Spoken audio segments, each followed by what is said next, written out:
सबसे पहले तो मैं अध्यक्ष जी को धन्यवाद देना चाहता हूं कि इस प्रगति प्रतिवेदन पे उन्होंने डिस्कशन किया, एक नई शुरुआत की, जिसका बहुत अच्छा संदेश जाएगा और भविष्य में भी बाकी जो है प्रतिवेदनों पे डिस्कस होगा। सभापति महोदय, ये सही है कि हमारी इंदिरा गांधी कैनाल हमारी लाइफ लाइन है उत्तरी और पश्चिमी क्षेत्र के लिए। इसमें हमारे लिए 8.6 MAF पानी स्वीकृत हुआ, जबकि में मिल रहा है 7.59 MAF।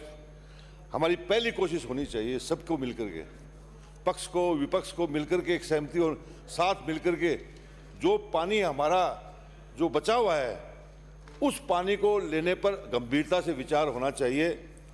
मैं मुख्यमंत्री जी को धन्यवाद देना चाहता हूं कि उन्होंने मुख्यमंत्री बनने के बाद उन्होंने पंजाब का दौरा किया और इस दिशा के अंदर एक अच्छा कदम उठाया, एक अच्छी शुरुआत की।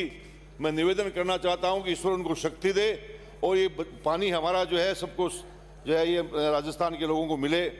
सभापति महोदय, इससे हमें जो है 19.63 लाख हेक्टेयर जमीन सिंचित होनी चाहिए थी, योजना बनी थी इसके लिए। महोदय, मैं सारी जो है डिस्कशन में नहीं जाकर के मैं मेरे क्षेत्र की बात करना चाहता हूं कि 2005 में हमारे जो है तत्कालीन सरकार बीजेपी की सरकार ने हमारे इस क्षेत्र का रकबा काट दिया। कुंभाराम लिफ्ट कैनाल का 1.38 जो है हेक्टेयर जमीन इसको सिंचित थी उसको असिंचित घोषित कर दिया। महोदय, आज इस प्रकार के निर्णय लेना ये कुंभाराम लिफ्ट कैनाल के लिए नहीं बल्कि राजस्थान की अन्य 7 लिफ्ट कैनालों के लिए भी निर्णय लिया गया। लेकिन दुख की बात यह है कि सारी कैनालों का एक तरफ लिफ्ट कैनाल का एक तरफ रकबा काटा और आधा रकबा जो है हमारे जो है इस कुंभाराम लिफ्ट कैनाल का काटा।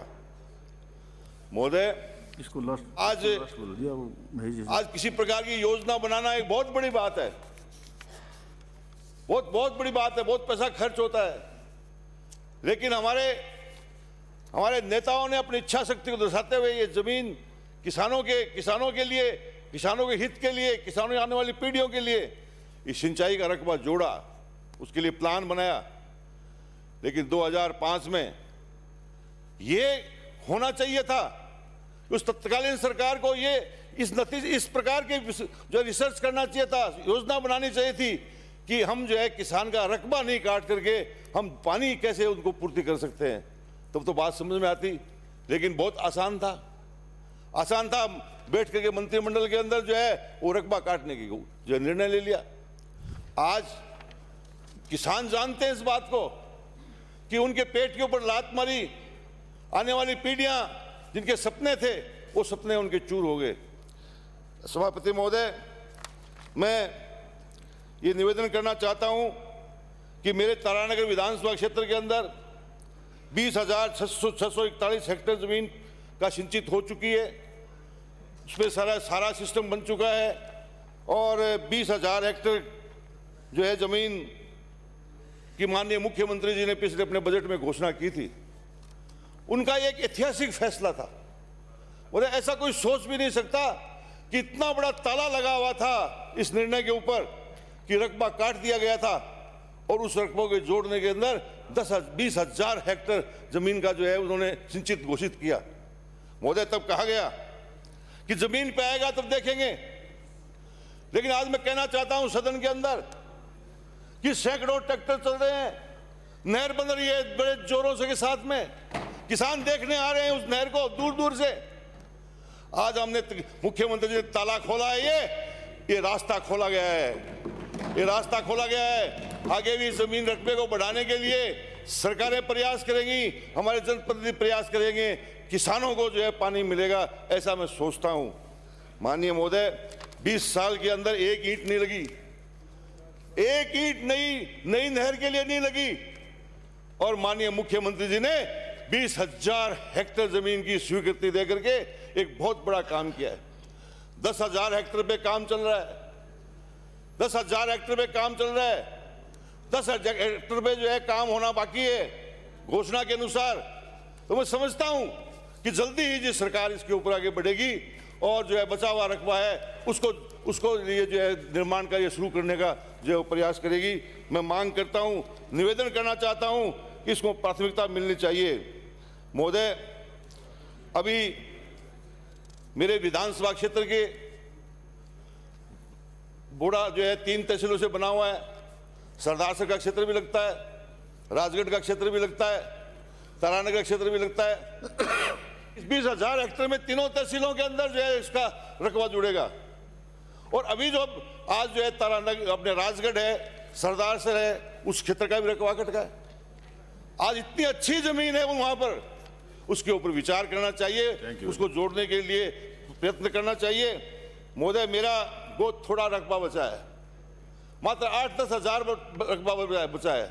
मैंने मुख्यमंत्री से निवेदन किया है, मैंने हमारे प्रशासनिक अधिकारियों से निवेदन किया है, हमारे इंजीनियरों से मैंने निवेदन किया है। हमारे इंजीनियरों को, हम सब अधिकारियों को धन्यवाद देना चाहते हैं कि उन्होंने जो है मुख्यमंत्री जी को ये जो है ये अपनी जो है थैंक यू माननीय सदस्य, मेहनत करके कि किस प्रकार से हम पानी ला सकते हैं, इस और प्रयास किया। मैं उनका भी धन्यवाद करता हूं। महोदय, आज हम कैसे आगे बढ़े? फुहारा पद्धति को आगे बढ़ाने की आवश्यकता है। इस फुहारा पद्धति, हमारा जमीन रेतीली है, उपजाऊ है और यहां पर पानी रकबा बढ़ाने के लिए ये फुहारा पद्धति की आवश्यकता है। इसकी गहराई में नहीं जाऊंगा, कभी मौका लगेगा तो बताऊंगा कि किस प्रकार से जो है आगे पानी बढ़ सकता है, किस प्रकार से नई टेक्नोलॉजी आ सकती है, किस प्रकार से जो है सारा जो है अच्छा जो आगे इसको बढ़ाने का काम हो सकता है। महोदय, मैं एक निवेदन और करना चाहता हूं कि इसके ऊपर एस्को सिस्टम लागू होना चाहिए। आज जितनी भी हमारी पंपिंग स्टेशन है, आज चूरू से आने वाले मेरे प्रिय मित्र जानते हैं इस बात को कि कुंभराम लिफ्ट कैनाल पे 5 पंपिंग स्टेशन है और इन 5 पंपिंग स्टेशनों में 2 तो अक्सर खराब रहती हैं, तो जिससे हमारे को पानी नहीं मिलता। हमारे किसान जो टेल के किसान हैं वो किसान पानी के लिए तरसते हैं। आज जो है ये बहुत सही बात कही उन्होंने कि रेगुलेशन होना चाहिए, रेगुलेशन होगा तभी जो है किसान को फायदा होगा।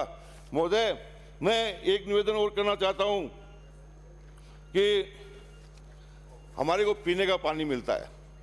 अध्यक्ष महोदय, राजस्थान में कुछ ही एरिया ऐसे होंगे जहां जमीन में बिल्कुल पानी नहीं है। तारानगर विधानसभा क्षेत्र एक ऐसा क्षेत्र है जिसका जमीन के अंदर एक बूंद पानी मीठा नहीं है। सारा का सारा इस कुंभराम लिफ्ट कैनाल पे निर्भर रहते हैं हम लोग, इसी से पानी मिलता है। आज पानी के बारे में सबने बताया कि किस प्रकार से जो है गंदा पानी आ रहा है, किसान पी रहे हैं, बीमार हो रहे हैं, फिर भी वो पानी भी पूरा नहीं मिलता हमें। आज हमारे लिए, मेरे विधानसभा क्षेत्र के लिए 42 क्यूसेक पानी स्वीकृत है। महोदय, मैं आपसे निवेदन करना चाहता हूं, मंत्री महोदय से निवेदन करना चाहता हूं कि 42 में से सिर्फ 22 क्यूसेक पानी हमें मिल पाता है, 22 मिल पाता है, बाकी पानी हमारे को नहीं मिल पाता। पानी चोरी हो जाता है, पानी जो है मशीनें खराब हो जाती हैं, नहीं दे नहीं सकते हैं। इसलिए इसके ऊपर विचार करना चाहिए कि तारानगर विधानसभा क्षेत्र के अंदर से सब 3 जिलों में पानी जाता है। अभी मानिए खेतड़ी साने से कह रहे थे झुंझुनू में पानी जाता है, सीकर में जाता है, नागौर में जाता है, तो तारानगर सबको पानी दे रहा है और तारानगर में पीने की पानी कमी होती है।